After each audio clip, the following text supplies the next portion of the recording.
Salut tout le monde et bienvenue à The Deep Dive. On plonge aujourd'hui tête première dans la société marocaine avec cette troisième édition de l'enquête nationale sur les liens sociaux, réalisée par l'IS. Accrochez-vous car ce qu'on va découvrir est fascinant. Tout à fait.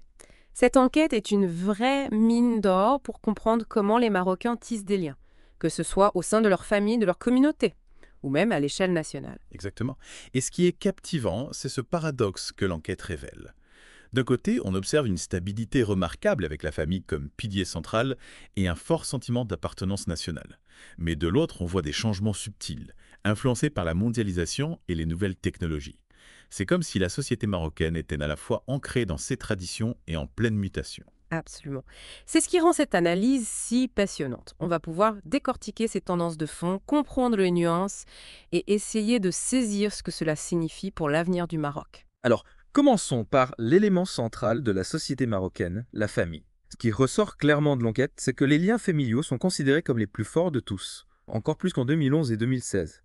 C'est vraiment le socle, le noyau dur de la société. Oui, et c'est une tendance qui se confirme d'année en année. La famille est perçue comme un refuge, un lieu de soutien inconditionnel. Mais ce qui est intéressant, c'est que le rôle de la famille ne se limite pas au soutien moral. L'enquête révèle une évolution notable, la famille est de plus en plus sollicitée pour une aide matérielle. C'est vrai.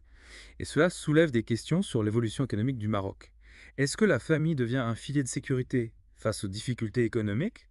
Joue-t-elle un rôle de plus en plus important pour pallier les manques du système? Justement, l'enquête consacre une partie importante aux conséquences de la pandémie sur les liens sociaux. Et les résultats sont assez frappants. 33% des Marocains estiment que ce sont les liens familiaux qui ont été les plus touchés par la crise sanitaire, suivis par les relations de travail à 26%. Comment expliquer cela? Il est clair que les mesures de distanciation sociale, le confinement ont bouleversé nos modes de vie. La famille, souvent perçue comme un espace de sécurité, s'est retrouvée confrontée à de nouvelles tensions, à une promiscuité parfois difficile à gérer. D'autant plus que l'enquête révèle un autre chiffre alarmant. 54% des Marocains pensent que la pandémie a contribué à l'augmentation du taux de divorce. C'est un constat qui interpelle. Oui, c'est un indicateur qui nous pousse à réfléchir. Est-ce que la pandémie a amplifié des problèmes préexistants au sein des couples? Ou a-t-elle généré de nouveaux conflits? Il est difficile de répondre avec certitude, mais il semble que la crise sanitaire ait agi comme un révélateur des fragilités du lien conjugal. Passons maintenant à d'autres formes de liens sociaux. Qu'en est-il des relations amicales, du voisinage, des connexions professionnelles et de l'engagement politique? L'enquête montre que l'intensité de tous ces liens a augmenté depuis les éditions précédentes. Oui, c'est un point positif. On observe une volonté de tisser des liens, de s'engager dans la sphère publique. Cependant, un constat étonnant se dégage concernant les relations de voisinage. Ah oui, vous parlez de cette tendance à la distanciation, ce bonjour et que chacun reste chez soi. Exactement. Alors que la famille occupe une place centrale, on observe un certain repli sur la sphère privée en ce qui concerne le voisinage. Les Marocains semblent privilégier une forme de distance polie, une cohabitation sans trop d'implication. C'est assez paradoxal, non? Dans une société où la famille est si importante, on pourrait s'attendre à ce que le voisinage soit tout aussi présent. C'est vrai, mais il faut replacer cela dans le contexte plus global de l'urbanisation et de l'individualisme. Ce phénomène n'est pas propre au Maroc. On l'observe dans de nombreux pays. La vie en ville, l'anonymat favorise un certain repli sur soi. Et justement, en parlant de la vie en ville, l'enquête s'est penchée sur la situation des femmes au Maroc. On y apprend que 90% des Marocains pensent que les causes de la violence contre les femmes sont d'ordre culturel plutôt que matériel. C'est un constat lourd de sens. Effectivement, cela met en lumière un problème de fond. Lutter contre la violence à l'égard des femmes nécessite une remise en question profonde des mentalités, des normes sociales qui perpétuent la domination masculine. Heureusement, on note aussi une évolution positive. L'enquête révèle que la quasi-totalité des Marocains considèrent que l'égalité entre conjoints renforce le lien familial. C'est un signe encourageant qui montre une prise de conscience de l'importance de l'équilibre au sein du couple. Oui, c'est un signal fort. L'égalité entre hommes et femmes est perçue comme un facteur de stabilité et de cohésion familiale. Mais il ne faut pas s'arrêter là. L'enquête souligne également un besoin de réforme pour améliorer la condition des femmes, notamment en ce qui concerne le code de la famille. Et justement, pouvez-vous nous en dire plus sur ce code de la famille? Quels sont les points qui posent problème et qui nécessitent d'être révisés? Le code de la famille régit les relations conjugales, les droits et les devoirs de chacun au sein du couple et de la famille. Il a connu une évolution importante ces dernières années, mais certains points restent controversés. Par exemple, la question du partage des biens acquis pendant le mariage, l'équité dans les procédures de divorce, la garde des enfants en cas de séparation, la fixation du montant de la pension alimentaire. Ce sont des sujets sensibles qui soulèvent des débats importants au sein de la société marocaine. Et l'enquête nous donne des indications sur les aspirations des Marocains concernant ces questions.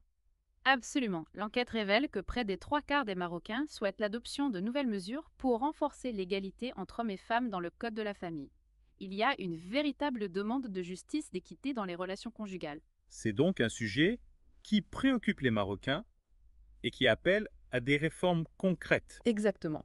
Il est important de prendre en compte ces aspirations et de poursuivre le dialogue pour trouver des solutions qui répondent aux besoins de la société marocaine dans son ensemble. En parlant d'ouverture sur le monde, l'enquête nous livre également des informations précieuses sur les Marocains résidant à l'étranger. On apprend que la majorité des Marocains ont des membres de leur famille qui vivent hors du pays, et que la plupart d'entre eux maintiennent des contacts fréquents avec leurs proches expatriés. Oui, c'est un point important. La diaspora marocaine est très importante et l'enquête met en évidence le lien fort qui unit les Marocains du monde à leur pays d'origine. Et malgré la distance, ce lien familial reste très fort. L'enquête nous apprend que 67% des Marocains qualifient la relation avec leurs proches vivant à l'étranger d'excellente ou de bonne. C'est une belle illustration de la force du lien familial qui transcende les frontières. La distance géographique n'affaiblit pas les liens affectifs. Au contraire, elle semble les renforcer. Et ce qui est remarquable, c'est l'attachement profond que les Marocains du monde continuent de ressentir pour leur pays d'origine.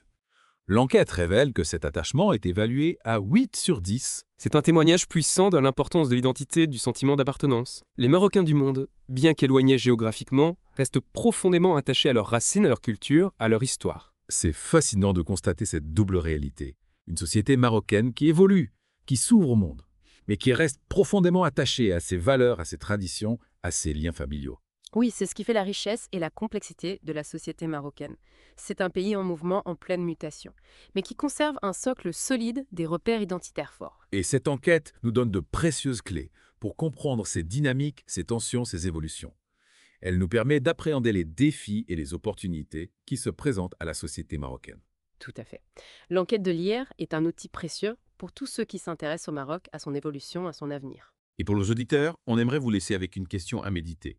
Étant donné la nature évolutive des liens sociaux, en particulier chez les jeunes générations, et ceux qui sont influencés par la mondialisation, quel avenir pour la société marocaine? C'est une question cruciale. Est-ce que les structures traditionnelles comme la famille vont réussir à s'adapter et à conserver leur rôle central?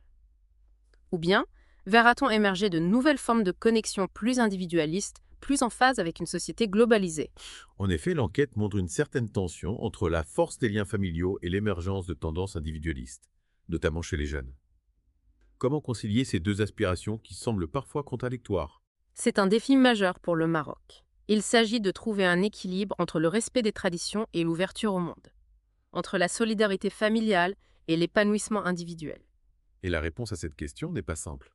Elle dépendra de nombreux facteurs.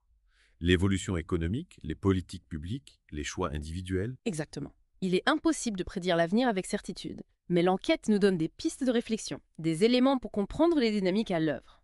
Elle nous invite à réfléchir à la société que nous voulons construire, au rôle que nous voulons donner à la famille, à l'individu, à la communauté. Et surtout, elle nous rappelle que la société marocaine est en constante évolution, qu'elle est le fruit d'un dialogue permanent entre tradition et modernité. Un grand merci à vous pour ces éclairages passionnants sur les liens sociaux au Maroc. Merci à vous. Et à nos auditeurs, on vous encourage à poursuivre la réflexion, à vous interroger sur l'évolution des liens sociaux dans votre propre environnement. C'est en comprenant ces dynamiques que nous pourrons construire un avenir plus solidaire, plus juste, plus humain. On se retrouve bientôt pour une nouvelle plongée au cœur d'un sujet captivant.